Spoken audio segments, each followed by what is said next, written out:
Ki khubor ka Batesi TV ka umdi basnyam bat penjaslian Rupa Premium Meghalaya. Ka Deputy Commissioner Food Safety Jongga Jilla Kong DBS Mukhim kalong babaro ki Shlem Pule kibran yaki hostel lani ki Jakasa jogi kena school bat ki samla Pule kibran Rejistar bat ke food safety kenaman yada yak jingim jongi kena. Habakaran chikilat ptai ku board melawai ke regional conclave on food safety berpenlong the office commissioner of food safety bat ketran health and family welfare ke Sarkar Jilla hakar penyut duk leber alajar posan hakot yat by Marriott Shillong. Kalong ru buat ki jakari khon swet ki jakari ki temen bat ki we ki jaka bapinsa ki kena arit ru kin hab banda ni ka license bat registration knan pentikna ba ka bam ka di kan long ka basngan. Kini jing penpau jaga kong Mukhim kalong hadin ke jing klat no jong ki arngut ki hebrit na ga jala Meghalaya dangshan na ga jala Karnataka bat bungut ki wepat la kempang na ba bam ki jing bam balasa. Care, and when we talk about care, it means about health and safety. That is our priority, right? So first of all these institutions, if they have a hostel, they will have to register themselves with food safety. Then only we will come to know.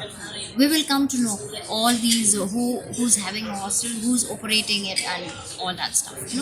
Then only we will be able to enforce food safety in those schools for the safety of our students. And then in homes, we have orphanage and homes as well, right?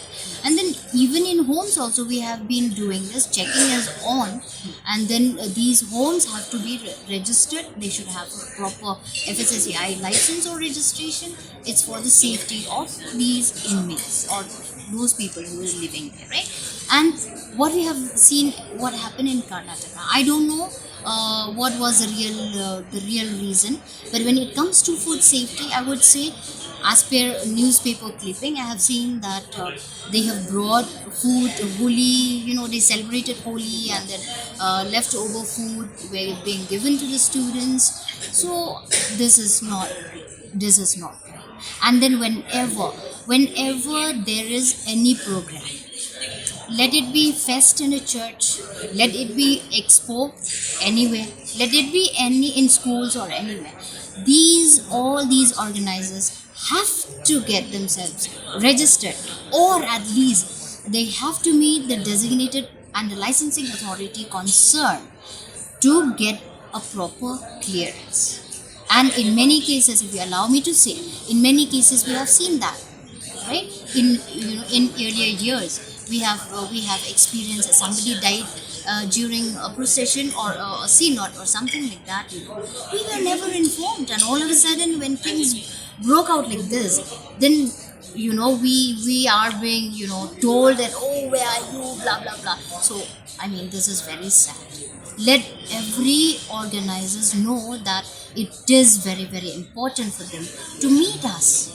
We have the commissioner, we are there for them, and then let them come and meet us. We will give them clearance.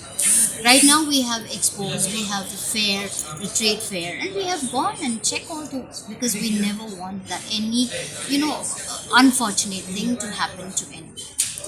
And our door is always open for everybody to come. We are there to guide them. They shouldn't be afraid. No, they shouldn't be afraid. We are there to guide them, and we will support them. But then they have to also listen. They have to follow the rules and regulations to avoid the penalty.